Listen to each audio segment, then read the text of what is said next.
Bienvenue dans ce journal. 170 millions de dollars pour la Guinée, c'est le montant retenu par le conseil d'administration du Fonds monétaire international qui vient de statuer sur le dossier guinéen. L'évolution des activités de la CENI sur les préparatifs des élections locales a été au centre des travaux de la 17e session du cadre de suivi de l'accord politique. Les acteurs ont tout de même salué et apprécié le travail de cette institution. C'est la saison du cyclisme guinéen. Le temps a été donné par le Premier ministre et chef du gouvernement à Boké. Ils sont 37 cyclistes à compétir sur une distance de 117 km. Mesdames et messieurs, bonsoir. C'est le moment de faire le point sur les actualités de chez nous. La Guinée vient de bénéficier d'un appui financier de 170 millions de dollars du Fonds monétaire international. Ce montant s'étend sur 3 ans. Sur ce 17 millions de dollars pourraient être immédiatement décaissés pour permettre à la Guinée de poursuivre son programme national de développement. Boubacar Ba. Le conseil d'administration du Fonds monétaire a approuvé un nouveau programme de facilité élargie de crédit pour la Guinée sur une période de 3 ans, le 11 décembre dernier, pour une enveloppe financière de 170 millions de dollars décaissable en 3 tranches. C'est le chef de mission du Fonds monétaire pour la Guinée qui l'a annoncé au cours d'une vidéoconférence entre Conakry et Washington. Chose remarquable, sur les 17 millions de DTS, environ 24,3 millions de dollars prévus pour 2018, 17,2 millions de dollars sont décaissables immédiatement. Le but du programme, c'est de soutenir le pays avec son programme national de développement économique et social pour le période 2016-2020 et pour aider une croissance partagée, améliorer le problème de gouvernance et aussi de créer une meilleure condition pour la population de Guinée. C'est un programme qui inclut une facilité d'endettement supplémentaire qui devrait permettre à notre pays de pouvoir financer un certain nombre d'investissements en infrastructures. Ce programme appuie également la mise en œuvre du plan national de développement économique et social de la Guinée, que vous connaissez tous, le PNDES. Et ce programme va donc également nous aider, je dirais, à mettre en œuvre un certain nombre de mesures structurelles qui sont des mesures importantes aussi pour la Guinée si nous souhaitons attirer de plus en plus d'investisseurs. Signalons que dans cet accord, le gouvernement entend renforcer la situation budgétaire en mobilisant plus de recettes fiscales et douanières, supprimer les subventions à l'électricité, améliorer la gestion des investissements tout en renforçant le dispositif de protection sociale. Poursuivant son programme d'aménagement hydroélectrique du pays, le président de la République va bientôt doter la commune de Kérouani d'un mini-barrage. Le coût de réalisation s'élève à 70 millions de dollars. L'étude de préfaisabilité vient d'être présentée au cadre du ministère en charge de l'énergie. Les détails avec Nabi Kamara. Une mini-centrale de 17 MW que le chef de l'État envisage de construire pour la commune urbaine de Kérouani. Elle sera implantée à Madina John, une localité située à une 60aine de kilomètres. L'étude de préfaisabilité du projet a été effectuée par Tractebel Engineering et la société Kama en sera le maître d'œuvre. Alors nous avons collecté beaucoup de données techniques, nous sommes également rendus sur place et ça nous a permis de faire une étude à un niveau de préfaisabilité, donc à un niveau encore préliminaire, pour justement évaluer le potentiel du site ainsi que de manière préliminaire son coût, sa rentabilité. Mercredi, les résultats de cette étude de préfaisabilité ont été présentés au ministère de l'Énergie et de l'Hydraulique.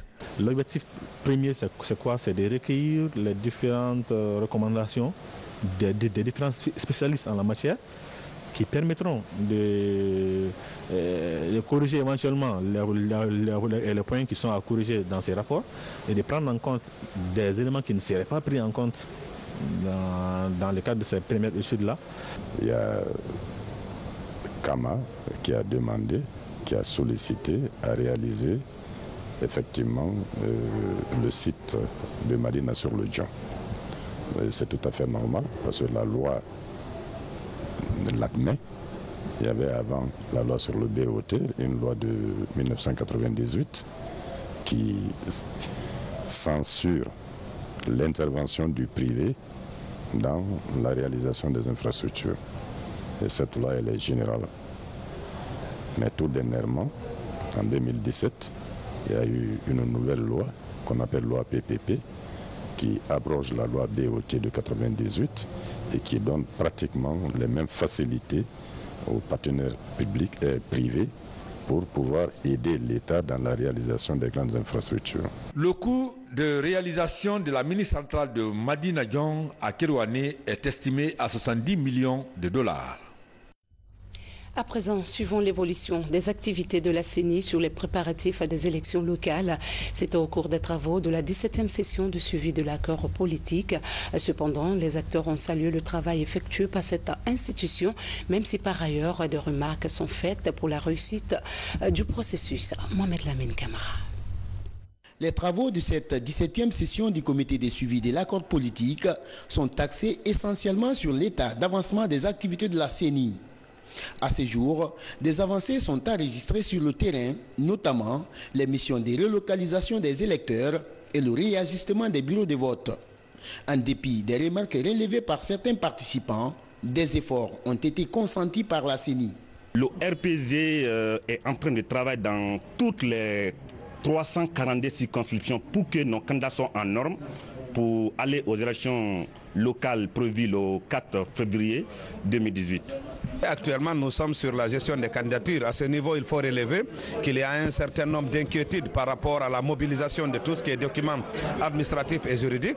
Et là, le président du comité de suivi a pris la décision de rencontrer son homologue de la justice, en plus de la circulaire qui a été déjà faite, pour que très rapidement des mesures urgentes soient prises, des mesures idoines, pour faire en sorte que le délai puisse être respecté, aussi bien par rapport au dépôt du dossier, mais que la tenue du scrutin le 4 février 2018. Le présidium, de son côté, a apprécié le travail abattu par la CENI en collaboration avec les partis politiques. Il a en outre salué le climat d'apaisement qui règne dans la cité. Grâce à l'engagement des acteurs politiques aussi, de l'opposition et de la mouvance, je crois que les Guinéens sont de plus en plus rassurés qu'à la date du 4 février, ils vont se rendre aux urnes. Des problèmes persistent qui ont été évoqués et par là. Nous pensons encore une fois que l'espoir est permis. Le dialogue politique permet, nous ne le dirons jamais assez, de transporter la contradiction entre Guinéens de la rue à la table de dialogue. Et là, il faut le saluer, il faut l'entretenir. Pour chacun des Guinéens que nous sommes, c'est un enjeu que nous devons absolument préserver et que nous devons pouvoir gagner. Le président du cadre de dialogue a rappelé qu'une délégation se rendra à Boké pour une mission de sensibilisation des populations sur la portée du dialogue politique dans le pays. Présentation au ministère de la Sécurité d'un document sur le système d'information statistique. Ce document, érigé en outil de travail, facilitera la collecte, le traitement et la diffusion des informations sur les activités de la police nationale. C'est un projet appuyé par l'Union européenne. Younoussa Tawel Kamara, reportage. Le système d'information statistique du ministère de la Sécurité, c'est le nom de ce document de 48 pages mis à la disposition de ce département. Un outil de travail qui permet de connaître les forces et les faiblesses de son système de fonctionnement. Il facilite la collecte, le traitement et la diffusion des informations sur les activités des différentes directions de la police nationale. L'objectif de cet atelier est d'examiner et valider les fiches de collecte et la maquette de l'annuaire statistique du ministère de la Sécurité et de la Protection civile. Cet exercice vous permettra de vous approprier d'une technique autrefois ignorée ou mal connue de nos services. Je vous demande donc d'examiner minutieusement le questionnaire concernant vos services aux fins d'amendement. Ce document nous permet d'évaluer nos activités, le résultat de nos activités. C'est-à-dire, par exemple, quand nous prenons les patrouilles, les surveillances que nos services font, nous devons être en mesure de quantifier ça. Par jour, par semaine, par mois, par année. Ce projet est initié par le gouvernement guinéen avec un appui financier de l'Union européenne. Il concerne 10 départements ministériels et l'Institut national de la statistique. L'objectif est de renforcer les fonctions statistiques de l'État. Il est important que l'ensemble de la population sache, statistiques à l'appui, ce que fait l'ensemble du personnel du ministère de la Sécurité et de la Protection civile, l'ensemble des faits donc, qui sont enregistrés dans les commissariats de police et dans l'ensemble des structures, pour que tout le public sache quelle est l'intervention, quels sont les moyens aussi, malheureusement qu'on s'est un peu limité, pour aboutir à des résultats concrets. La présentation de ce document a mobilisé les responsables des différentes directions du ministère de la Sécurité. Ensemble, ils vont l'examiner et apporter des amendements avant sa validation. Toujours dans l'actualité nationale, les stagiaires de la 3e promotion de l'Agence du service civique d'action pour le développement ont reçu leur attestation de fin de formation. Ils sont 178 jeunes aptes à affronter le marché de l'emploi. Ça marathon. C'est le couronnement de 11 mois de formation pour les stagiaires de la filière prévention et sécurité et 14 mois pour ceux de l'hôtellerie. Ces 178 récipiendaires constituent la 3e promotion de l'Agence du service civique d'action pour le développement ASCAD.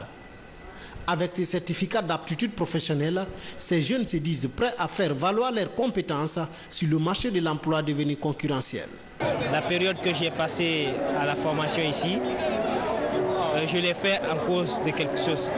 Et aujourd'hui, je suis fier, je l'ai obtenu, c'est qui est mon diplôme aujourd'hui. La connaissance que j'ai acquise ici, je vais m'en servir dans le domaine de l'hôtellerie. Pendant leur passage à l'ASCAD, ces apprenants ont à la fois bénéficié des cours théoriques et stages pratiques dans plusieurs entreprises de la place. Une stratégie qui a déjà permis à beaucoup d'entre eux de décrocher leur premier emploi avant la fin de leur cursus. Je peux vous assurer déjà que les 90% de ces jeunes qui sortent aujourd'hui ont déjà trouvé du travail. C'est aussi ça le sentiment de satisfaction que la direction et l'ensemble des travailleurs du SCAD aujourd'hui ont comme joie. Parce qu'aujourd'hui, ça démontre que le SCAD vraiment est sur une piste sérieuse. Moi, je suis propriétaire d'une société, d'une agence de sécurité. Je sais quelles difficultés nous avons dans la formation des agents, dans le respect de certains principes de sécurité. Ça nous fait des problèmes. Aujourd'hui, cette promotion ne trouvera pas d'inconvénients, tout comme l'autre. Avec le projet Booster les compétences pour l'employabilité des jeunes, l'Agence du service civique d'action pour le développement compte former plus de 1000 jeunes les 3 prochaines années. Un projet qu'elle compte réaliser par l'ouverture d'autres centres à l'intérieur du pays en faveur d'autres jeunes. Pour lutter contre le chômage des jeunes, le Fonds national d'insertion des jeunes fait la promotion du secteur informel dans sa volonté de trouver une solution à la problématique de l'emploi des jeunes. Le FONIJ a reçu 66 futurs entrepreneurs détenteurs de projets dans l'espoir d'être soutenus. Abdul Aziz Baldé. Dans l'attente d'un financement, cette équipe de 60 entrepreneurs en herbe présente ses projets. Des projets axés entre autres sur l'agriculture, l'élevage et l'immigration clandestine. Exposé portait sur le projet de la pépinière de culture pérennes. Voilà, le café, le cacao et les palmiers à eux, qui est l'activité principale des jeunes de ce village. Pour nous, de comprendre comment sont organisés les bénéficiaires, c'est-à-dire les promoteurs de projets, quelle est leur compréhension même des projets. Et nous avons trouvé que les jeunes ont beaucoup d'initiatives. Ils ont beaucoup d'initiatives à travers les présentations. Leur engagement est boosté par le Fonds national d'insertion des jeunes. Après un premier appui, le département de tutelle s'est dû concu et promet d'accompagner ces jeunes entrepreneurs jusqu'à leur autonomisation. C'est intéressant et important qu'un entrepreneur ait la maîtrise de certains concepts, tels que le délai de récupération, la notion de fonds de roulement, la notion de besoin de financement, la notion de rentabilité. J'ai trouvé ça vraiment captivant. Et il y en a d'autres aussi qui sont dans l'agriculture, l'élevage. Je pense que les domaines sont très diversifiés et il y a matière à pouvoir accompagner les jeunes. Sur le concept vendredi de l'entrepreneur, cette phase de présentation de projet doit se dérouler dans toutes les communes de Conakry. L'idée est de faire des jeunes de véritables acteurs du développement de leur pays. Dans l'optique d'aider les PME à être compétitives sur le marché, une formation est organisée à cet effet à Kamsar. Elle est axée sur les modules de procédure d'obtention de marché. L'initiative s'inscrit dans le cadre du renforcement de la politique du contenu local du gouvernement. Algassimomba.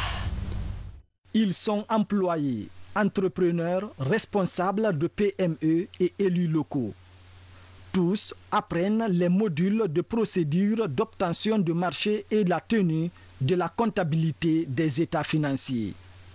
L'objectif visé est d'aider les PME à être compétitives selon leur secteur d'activité. Une manière d'obtenir plus de marché. Lors de cette formation, j'ai appris comment monter les documents pour assister à une offre. Moi, j'ai gagné déjà le marché, mais il n'y avait pas beaucoup d'ordre dans mes dossiers, surtout la comptabilité, même les dossiers administratifs. L'initiative est du cabinet Intellect autour du projet de Bel Air Mining, une structure spécialisée dans le recrutement et la formation. Elle est financée par le projet d'appui des PME en partenariat avec la Banque mondiale. Il faut aller vers les PME, comprendre leurs difficultés, savoir les écarts qui existent entre ces PME et la possibilité qu'ils ont pour accéder à ces marchés. Après 10 jours de formation, certaines PME commencent à monter des projets et bénéficier des outils de gestion de leurs activités. À l'issue de leur formation, ces entrepreneurs et responsables de PME ont créé un réseau pour une synergie d'action. Et puis cette brève, avant de continuer, remise d'un important don de matériel informatique, de mobilier de bureau et de 13 véhicules ce vendredi au ministère de la Justice. Un geste de l'Union européenne qui s'élève à près d'1 million d'euros. Nous y reviendrons plus en détail dans nos éditions à venir avec notre reporter Tcherno Younoussaba. Du côté de l'hémicycle, les membres des commissions loi, défense et sécurité sont en formation sur le droit humanitaire.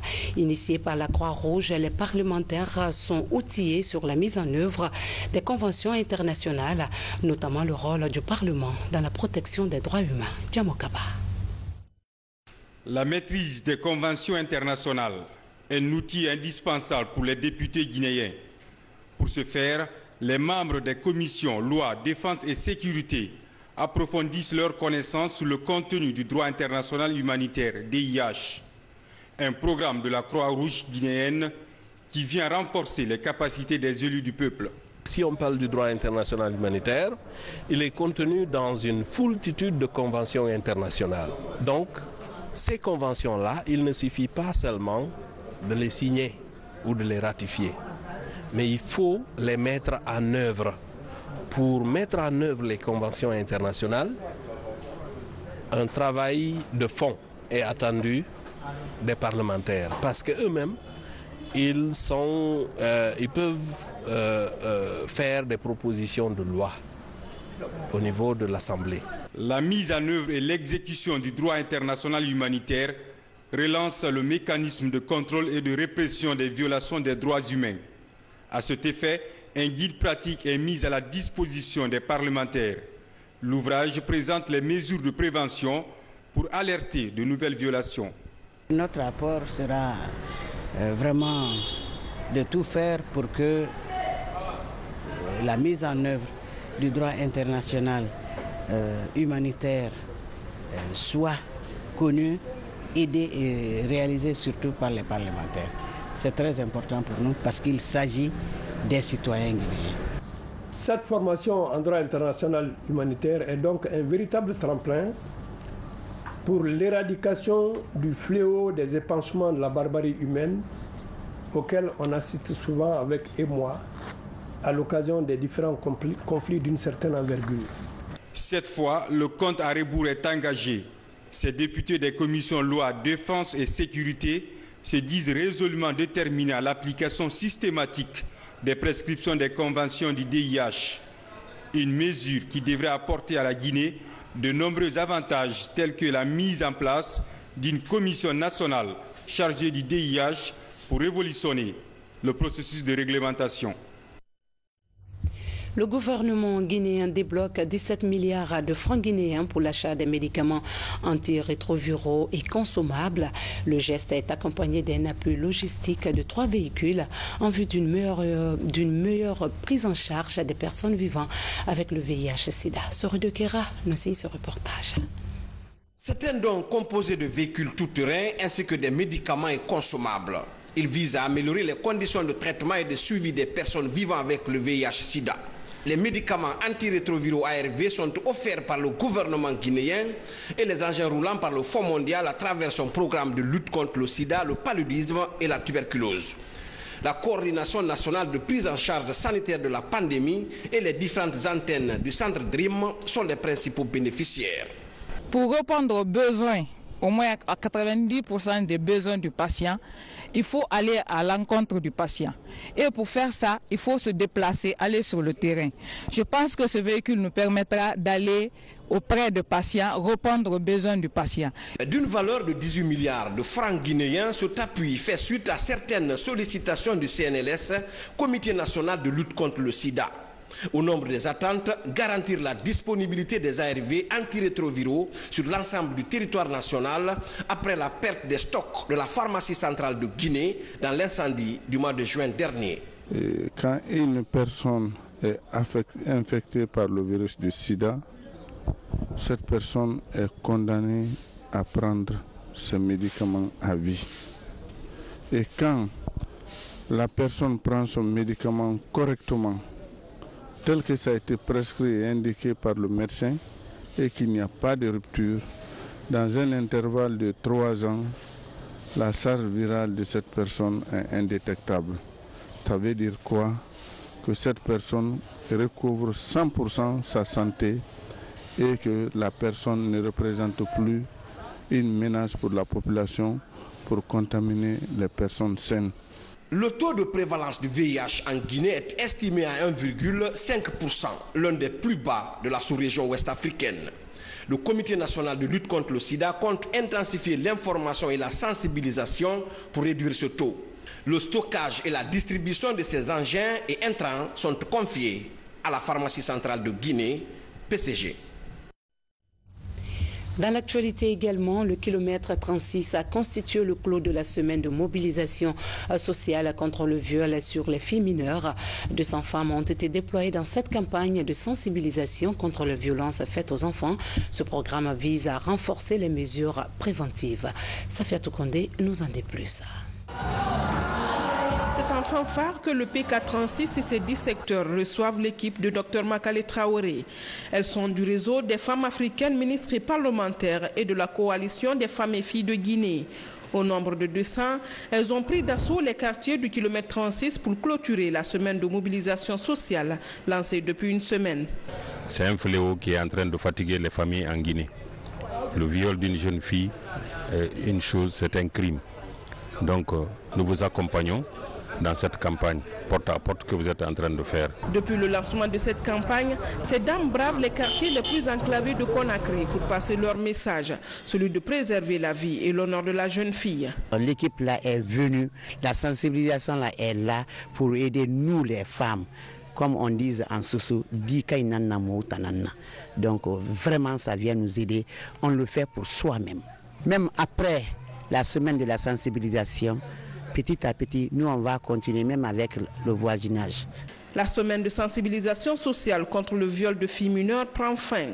À l'issue de ces journées, un document de politique de prévention et de prise en charge immédiate d'éventuels cas de viol et de violence sur la petite fille sera élaboré. La star française du rap, Booba, est déjà à Conakry. L'artiste va livrer un concert géant ce samedi au stade du 28 septembre. L'événement est intitulé Foot Concert, un concept de Tidiane World Music pour rendre hommage aux anciennes gloires du football guinéen. C'est une brève de Mikini Moussa Camara. Sport, Tour cycliste de Guinée. Le Tour a pris le départ à Boké avec au total 37 cyclistes. Ils ont parcouru une distance de 117 km entre Boké et Boufa. C'est le Premier ministre chef du gouvernement qui a procédé au lancement de cette première étape. Abdoulaye Diallo. Ce tour cycliste de Guinée, organisé à Boké, est placé sous le signe de la paix. L'initiative est du ministère des Sports, de la Culture et du Patrimoine historique. Le choix porté sur Boké révèle une signification particulière aux yeux des autorités locales de Kakandé. Qu'il me soit permis, Monsieur le Premier ministre, de vous rendre un hommage mérité à vous personnellement et à votre gouvernement pour cette initiative heureuse de relance dans notre pays du Tour du cyclisme en Guinée. Je voudrais souhaiter également, au nom des citoyennes et citoyens de la commune urbaine de Boké, plein succès et une pérennité totale dans cette nouvelle entreprise. Au total, 37 cyclistes, dont 2 Léonais, prennent part à ce tour cycliste de Guinée. Au compte de la première étape, Boké-Bofa, sur une distance de 117 km, 11 cas d'abandon ont été signalés. Au sprint final, Mohamed Souaré de Kamsar est arrivé premier avec 3 heures 16 minutes 4 secondes. Suivi de Abdoulaye Bangoura de la même ville qui a fait 3 heures 16 minutes 8 secondes. Sidiki Kamara de Farana s'est classé 3e avec un chrono de 3 heures 16 minutes 12 secondes. Je suis très fier de moi, très fier de me coéquiper ici aussi. Avec eux, on s'est échappé, on s'est serré les coudes pour arriver jusqu'ici. Et puis, dès à l'arrivée, j'ai agi et c'est le prix à payer pour moi, quoi. Cette manifestation sportive est un moyen sûr pour la consolidation de la paix, gage de tout développement. Je voudrais donc ici vous passer le message de son Excellence, Monsieur le Président de la République, Professeur Alpha Condé, que nous représentons ici pour vous transmettre ce message de paix et d'entente cordiale. C'est l'occasion pour moi de remercier et féliciter Monsieur le ministre des Sports et de la Culture qui a pris l'initiative d'organiser cette grande manifestation. Après cette première étape, les cyclistes sont attendus ce vendredi à Fria, en passant par Bofa et Tanene, pour le bonheur des amoureux du vélo. Puisqu'on parle de cyclisme, un journaliste turc est en séjour en Guinée. Son rêve est de traverser, tenez-vous bien, l'Afrique à vélo en vue de découvrir les merveilles culturelles du continent noir et les potentialités naturelles qu'elle regorge. Sédou Bandiaï l'a rencontré pour vous. Hassan Söylemez est un journaliste turc qui se donne pour objectif de faire le tour des 54 pays de l'Afrique en moins de 5 ans. Cette dure mission qu'il effectue à vélo a commencé à Casablanca au Maroc depuis janvier 2017. À ce jour, Hassan a parcouru 7 pays de l'Afrique. Mon but, c'est d'aller dans tous les pays africains pour faire un documentaire.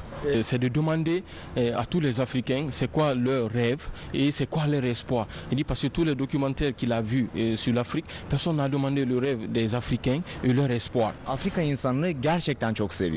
En Guinée, depuis le mois de novembre dernier, ce jeune journaliste a eu une audience avec le chef de l'État, le professeur Alpha Condé, en sa qualité de président en exercice de l'Union africaine. Une Afrique dont ce jeune est confiant quant à sa réussite. En Afrique, il y a un potentiel énorme. L'Afrique n'a pas besoin de l'Occident et autres. L'Afrique à elle-même peut se suffire. Qu'avec des petites choses, ils peuvent transformer cela avec quelque chose de plus moderne. En Afrique, dans le domaine du tourisme et des ressources naturelles et autres, l'Afrique est le continent le plus riche au monde. Le peuple africain, main dans la main, en travaillant ensemble, pouvait faire de l'Afrique prospère et que personne ne pourra contre cette prospérité. Dans tous les pays ou villages traversés, l'accueil et la sécurité sont de mise. Et partout, le journaliste a utilisé le gestuel pour communiquer avec l'ethnie ou le peuple rencontré. Sa mission est de faire entendre le peuple africain à travers le monde. Dans les prochains jours, Hassan quittera Conakry via les préfectures de Koya et Forcaria pour se rendre sur le territoire léonais. Bonne traversée donc à notre confrère. Avant les 12 coups de minuit du 31 décembre, notre rédaction jette un coup d'œil sur les événements qui ont marqué l'année 2017 à partir de ce soir. On commence par les sujets tristes. L'accident de Yoro Kogia. Le bilan officiel a été de 30 morts. Sous le choc, le chef de l'État, Prossa Alpha Condé, avait décrété une journée de deuil national et de prière. Suivez cette compilation de notre rédaction.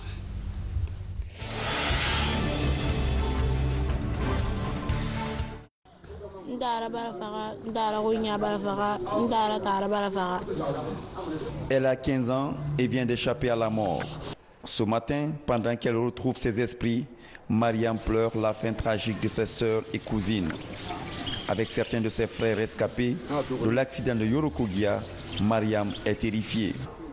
Le bilan en col provisoire est lourd. On a eu 18 morts sur place. Ceux-ci, on les a drainés à l'hôpital préfectoral. À l'hôpital préfectoral, avec les blessés graves, il y a eu 3 encore décès. Donc ça fait 21 victimes. Ensuite, quand on a évacué les malades, 2 sont morts. Un dans le véhicule, l'autre à Conakry. Jusqu'à ce matin-là, c'est les informations qu'on a. C'est peu après 14h30 dans la petite bourgade de Yoro Kogia que ce drame s'est produit. La violence de la collision a réduit les chances de vie de 52 passagers à bord de ce minibus. Des jeunes âgés de 15 à 19 ans à peine, qui étaient déjà dans la fièvre d'une fête de mariage au village.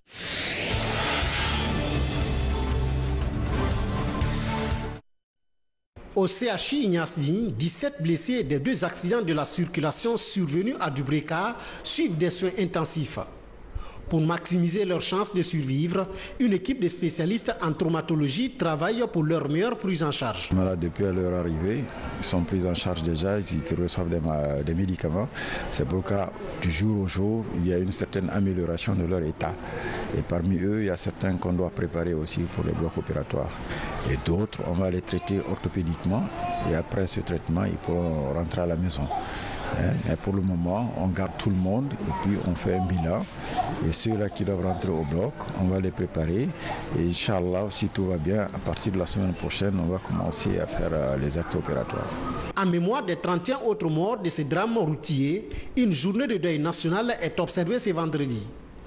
Drapeau en berne, prière dans les lieux de culte, le peuple de Guinée témoigne ainsi sa solidarité à toutes les familles des victimes de cette tragédie.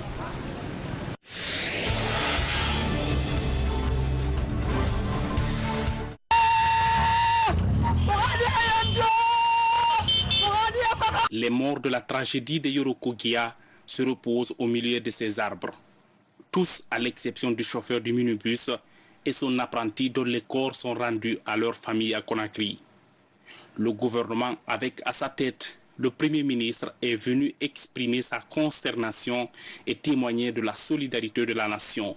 Ce malheur, c'est un malheur que nous partageons tous. Et le gouvernement, ici présent, est venu pour témoigner tout son soutien et rappeler encore une fois la nécessité de prendre garde sur les comportements à risque au niveau de la sécurité routière. Le chef de l'État tout à l'heure, en me demandant de conduire personnellement cette délégation, a dit qu'il prendra des dispositions très prochainement afin de réduire les risques d'accidents sur nos routes pour préserver la vie de nos populations.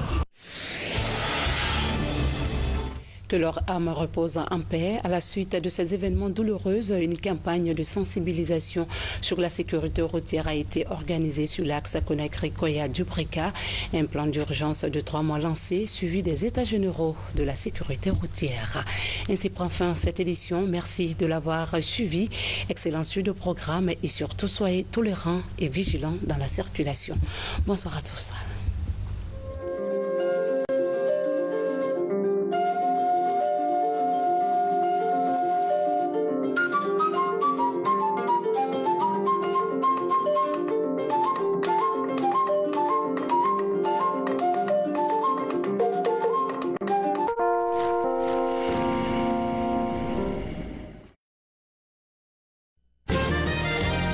Lipco innove. améliore ses produits. La génération de consommateurs avisés est une grande inspiration pour Lipco. Pour vous satisfaire, Lipco dispose d'une gamme riche et variée de produits correspondant à vos besoins et modes de vie.